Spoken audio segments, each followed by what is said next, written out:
Saudara, polisi telah menetapkan 3 orang tersangka dalam kasus satu keluarga tewas diracun di Bekasi, Jawa Barat. Dalam pengembangannya, para tersangka terlibat dalam pembunuhan berantai di Cianjur, Jawa Barat. Polda Metro Jaya menggelar olah tempat kejadian perkara kasus pembunuhan berantai di Bekasi dan Cianjur, Jawa Barat. Olah TKP yang dilakukan di Cianjur hari ini untuk mengetahui apakah ada tersangka atau korban lain. Karena berdasarkan pengalaman kami kemarin pada saat mengungkap awal dari kasus yang ada di Bekasi, kita ketahui bahwa tersangka hanya 2 orang.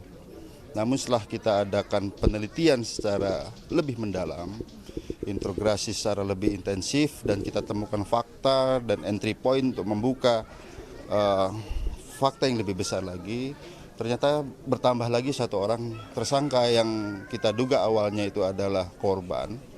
Ternyata ini juga tersangka dan mengkumpulir dana-dana dari TKW ini, di mana diantaranya 2 orang sudah menjadi korban.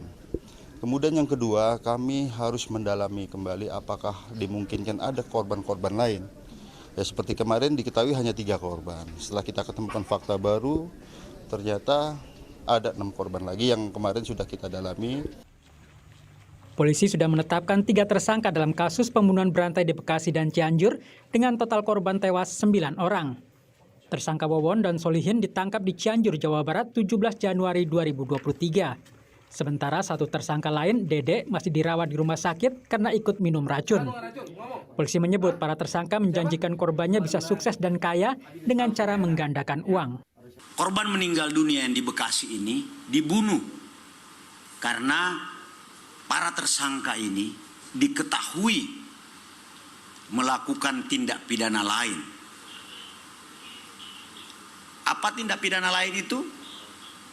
Mereka melakukan serangkaian pembunuhan atau biasa disebut dengan serial killer dengan modus operandi, dengan motif janji-janji yang dikemas dengan kemampuan supranatural untuk membuat orang menjadi sukses atau kaya.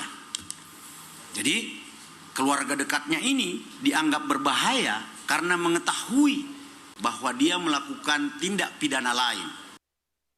Polisi menyebut dari 9 korban tewas, 3 diantaranya tewas diracun di Bekasi, Jawa Barat.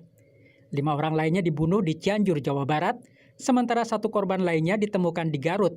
Korban sempat dibuang ke laut dan ditemukan warga sekitar dan langsung dikubur.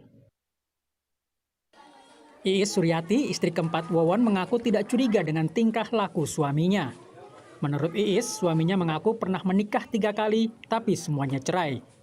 Iis juga tidak tahu jika ada 1 jenazah korban anak berusia 2 tahun yang dimakamkan di samping rumahnya. Oh, tadi kan suka praktek perdukunan nggak sih? Enggak. Papa Wawon sendiri kerjanya apa, Bu? Suami? Ya kerjanya katanya di pabrik beras. Tapi ada gelagat mencurigakan nggak, Bu? Misalnya di rumah sering menyendiri, sering gitu nggak? Biasa aja. Biasa aja.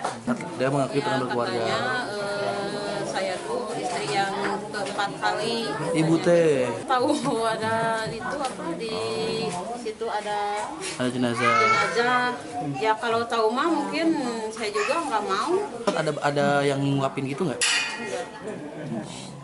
Kan katanya itu mah buat sepiteng, katanya buat sepiteng dari kamar mandi ibunya. Sementara seorang warga bernama Ujang Zainal selamat setelah minum kopi yang ditemukan tak jauh dari rumah tersangka Solihin di Cianjur, Jawa Barat.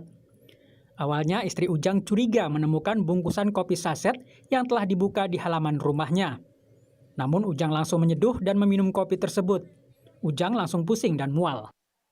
Dicoba lagi 1 kali lagi, rasanya nggak enak gitu, langsung saya buang. Kemudian nggak lama sama sekali, langsung terjadi kepala saya pusing, terus ini tangan sakit, kaki sakit, ini sampai gini, sampai ini berbulan-bulan gitu. Dan saya terus terang saya mencurigainya langsung. Ini kopi ini juga saya tempuh ini, barangkali dari situ juga, begitu bilang saya. Polisi menyebut para korban yang dibunuh di Bekasi dan Cianjur masih memiliki hubungan keluarga, mulai dari mertua, istri, hingga anak pelaku. Tim Liputan Kompas TV.